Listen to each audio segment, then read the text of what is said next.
नमस्कार दोस्तों, और आपका एक बार फिर से स्वागत है आपके अपने चैनल ऑन आर्ट गैलरी में। और आज हम एक नए फ्रेश मास्टर क्लास की क्लास के साथ वापस आए हैं। और आज की जो क्लास है इसमें मैं आपको बताऊंगा 3 डायमेंशनल स्केच बनाने का एक और सिंपल टेक्निक और एक बहुत ही इंपॉर्टेंट ऑब्जर्वेशन। जब भी हम 3 डायमेंशनल स्केचेस बनाने जाते हैं बहुत ज़रूरी होता है हमको समझना कि हमारी पिक्चर फ्लैट ना लगे। इसके लिए हमको कौन कौन से पॉइंट्स याद रखने होते हैं। और आज मैं आपको बताऊंगा कि दूर की चीज़ें वर्सेस पास की चीज़ों में कैसे डिफ्रेंशिएट करना होता है या फिर कैसे पता चलेगा कि जो चीज़ हमारे पास है वो कितनी क्लियर है और जो चीज़ हमारे से दूर है जब हम स्केच बना रहे हैं तो वो कैसे क्लैरिटी लानी पड़ती है। तो आज की जो वीडियो है ये बनेगी 3 डायमेंशनल स्केच की एक और वीडियो जिसमें मैं आपको बताऊंगा फार वर्सेस नियर ऑब्जेक्ट में डिफरेंशिएट कैसे करते हैं। और एज यूजुअल मैं आपको बताऊंगा अपने स्केच पैड पे, आपको बना के दिखाऊंगा और ताकि आप लोग इसको फॉलो अलाउंग कर सके। So without doing any further ado, my name is Anil, let's get started.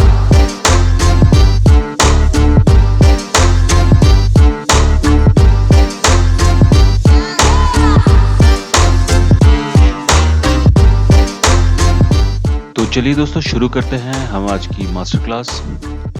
और आज क्लोजर वर्सेस फार ऑब्जेक्ट समझने के लिए हम 5 पॉइंट्स के थ्रू चलेंगे। मैं आपको 5 चीजें बताऊंगा जो आपको हमेशा अपने ध्यान में रखनी होगी to better understand how to make a 3D sketch and how to differentiate between objects. दो चीजों के बीच में डिफरेंस कैसे दिखानी होती है वो। सबसे पहला इंपॉर्टेंट टिप है दोस्तों, हराइजन। अगर आप एक लैंडस्केप बनाते हैं या फिर कोई भी स्टिल लाइफ ड्राइंग करते हैं, सबसे पहले इंपॉर्टेंट होती है कि आप एक हराइजन बना ले। हराइजन मतलब जो आप सीधी लाइन देख सकते हैं वही है। बेसिकली हराइजन क्या करता है, इसके ऊपर आप पेपर के ऊपर अगर समझ लीजिए 2 ऑब्जेक्ट बनाएंगे, अगर उसमें ऐसी एक हराइजन लाइन नहीं होगी तो लगेगा कि दे आर फ्लोटिंग। और हम चाहते हैं कि हमारी जो पिक्चर है वो रियलिस्टिक लगे, तो उसके लिए हमने पहले एक हराइजन लाइन बना ली। तो the first important thing that you will have to keep in mind is horizon. अभी मैं 2 बॉल्स बनाऊंगा और उन बॉल्स के थ्रू मैं आपको दिखाने की कोशिश करूंगा कि how we differentiate between 2 objects. So the second important tip मैं स्केच बनाते बनाते आपको बताता हूं है कॉन्ट्रास्ट एंड डिटेल्स। अभी आप जैसे कि देख सकते हैं कि मैंने 2 बॉल्स बना ली और उसके पीछे एक हराइजन की लाइन है जो मैंने आपको फर्स्ट पॉइंट में बताया था। कंट्रास्ट एंड डिटेल समझने के लिए दोस्तों जो सबसे इंपॉर्टेंट चीज है, जो आपके सबसे सामने ऑब्जेक्ट होगी, सबसे ज्यादा कॉन्ट्रास्ट या फिर डिटेलिंग उस ऑब्जेक्ट में होनी चाहिए, और जो आपकी आंखों से दूर है उसमें सबसे कम कॉन्ट्रास्ट या डिटेलिंग होगी। अब मैं इस पिक्चर में आपके समझने के लिए, इजी करने के लिए लिख के दे रहा हूं। लेफ्ट से हमारी लाइट आ रही है और राइट में शैडो होगी या फिर अंधेरा होगा। जैसा कि आप देख सकते हैं पीछे वाली वॉल फार में है, ये मैंने लिख के समझाने के लिए लिखा हुआ है।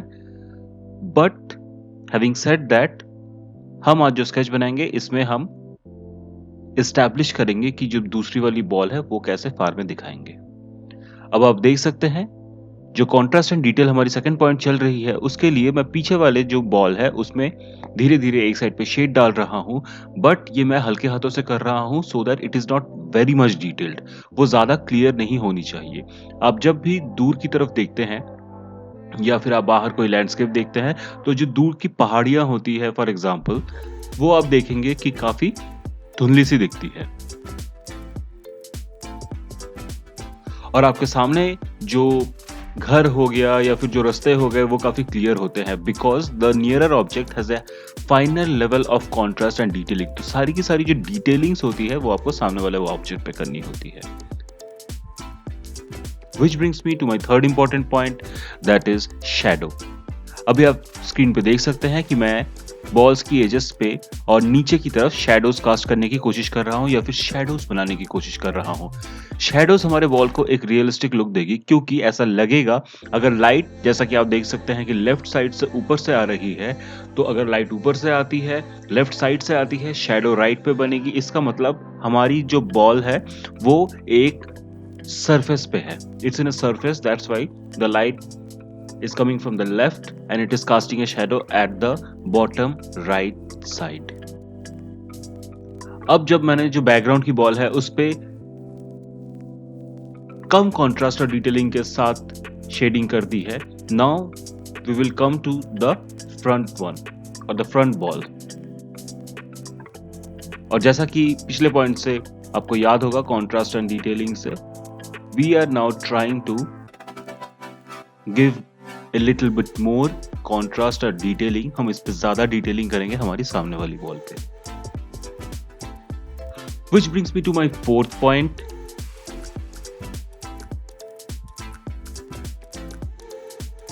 Which is edges. अगर आप दोस्तों ध्यान से देखेंगे तो जो पीछे वाली बॉल है उसकी जो एजेस है, एजेस मतलब जो उसके साइड्स हैं, वहां उसको मैंने हल्का रखा हुआ है। मैंने पेंसिल का जो दाग है उसको मैंने सीधे हाथों से नहीं किया, मैंने पेंसिल को बेंड करके हल्के से किया हुआ है ताकि वो थोड़ी सी धुंधली रहे। हमारा मेन ऑब्जेक्टिव है हमारी जो सामने वाली बॉल है उसको ज्यादा कंट्रास्ट और डिटेलिंग डालना, और इसके लिए we will have to make sure जो जिस ऑब्जेक्ट पे आप फोकस नहीं रखना चाहते उसकी जो एजेस हैं, उसकी जो शार्पनेस है वो आप हल्की रखे, सॉफ्ट रखे, और जो आपके सामने वाली जो बॉल है उसकी एजेस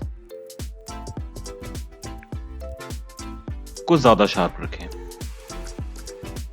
इसीलिए जैसा कि आप देख सकते हैं कि इस सामने वाली बॉल को जब मैं स्केच बना रहा हूं तब इसकी जो एजेस हैं या फिर जो साइड्स हैं इस पे मैंने एकदम डार्क से पेंसिल से लाइन बना दी है, जो कि मैंने बैक वाले ऑब्जेक्ट पे नहीं की। और इनफैक्ट अगर आप ध्यान से देखेंगे जो बैक वाली ऑब्जेक्ट भी है उसकी एजेस या फिर उसकी जो बाहरी सतह है वहीं पे डार्क है जहां पे शेडोज नीचे की तरफ है।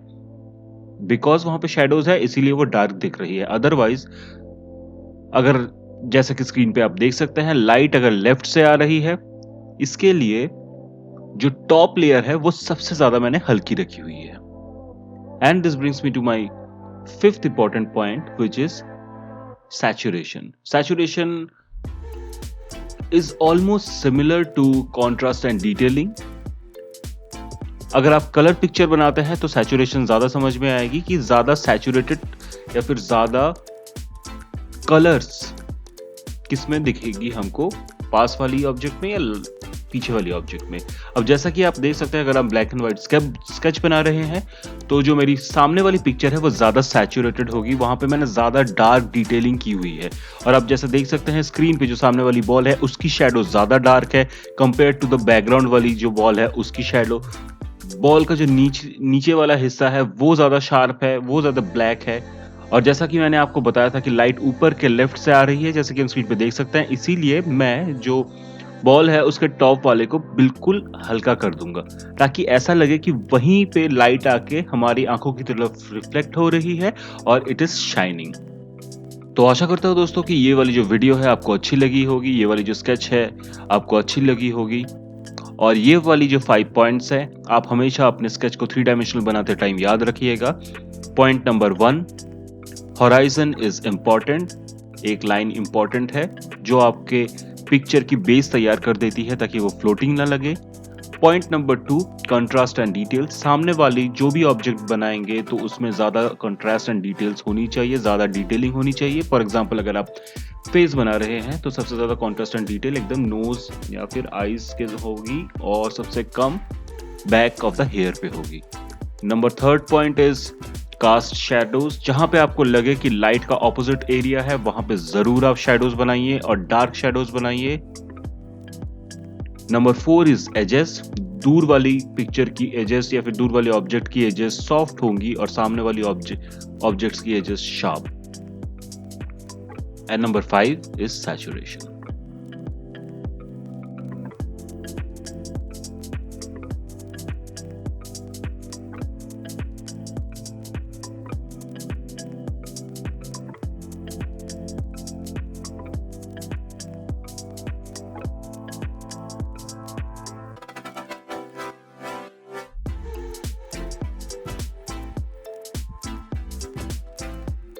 तो आशा करता हूं दोस्तों कि आज की जो स्केच है ये आपको पसंद आई होगी, जिसमें मैंने आपको बताने की कोशिश की है कि कैसे ये वाली स्केच और ये वाली बॉल एक्चुअली हमारे ज्यादा सामने है और ये वाली बॉल हमारे ज्यादा दूर है। और इसी पिक्चर में मैंने आपको ये भी बताने की थोड़ी बहुत कोशिश की कि कैसे आप इसको 3 डायमेंशनल शेप भी दे सकते हैं ताकि एक रियलिस्टिक स्केच लगे। बहुत इंपॉर्टेंट है और मैं बहुत ज़्यादा कोशिश करता हूं दोस्तों कि एक वीडियो के अंदर आप लोगों को जितना इंफॉर्मेशन मिल सके या फिर उस रिलेवेंट से ज़्यादा ना भटकते हुए हम जितना ज़्यादा इंफॉर्मेशन एक वीडियो में डाल सके मैं डालूंगा ताकि ये बोरिंग ना हो। तो मेरा आप लोगों से सजेशन है कि ये वाली स्केच आप जरूर बनाइए, इसको प्रैक्टिस कीजिए, इससे आपको समझ में आएगा कि दूर की ऑब्जेक्ट और नियर ऑब्जेक्ट इन दोनों में डिफरेंशिएट कैसे करना होता है। और आप लोगों अगर चाहे तो मेरे साथ आप ये शेयर भी कर सकते हैं मेरे इंस्टाग्राम पे और आप मेरे को डीएम कर सकते हैं इंस्टाग्राम पे। मैं ये वाली स्केच अगर आप बनाते हैं मैं जरूर देखूंगा और आपको फीडबैक देने की भी कोशिश करूंगा। और हाँ, जो पिक्चर मेरे को सबसे अच्छी लगेगी मैं उसको अपने इंस्टाग्राम पे शेयर भी करूंगा। तो thank you for watching. Practice कीजिएगा, लाइक कीजिएगा वीडियो को अगर आपको थोड़ी सी भी हेल्प मिलती है, शेयर कीजिएगा दोस्तों के साथ क्योंकि इस चैनल को आप लोगों के सपोर्ट की बहुत ज़्यादा ज़रूरत है और स्पेशली मुझे बहुत ज़्यादा ज़रूरत है क्योंकि मैं कोशिश करता हूँ कि हर हफ्ते ऐसी वीडियो आपके लिए लाता रहूँ। So thank you for watching, love and piece.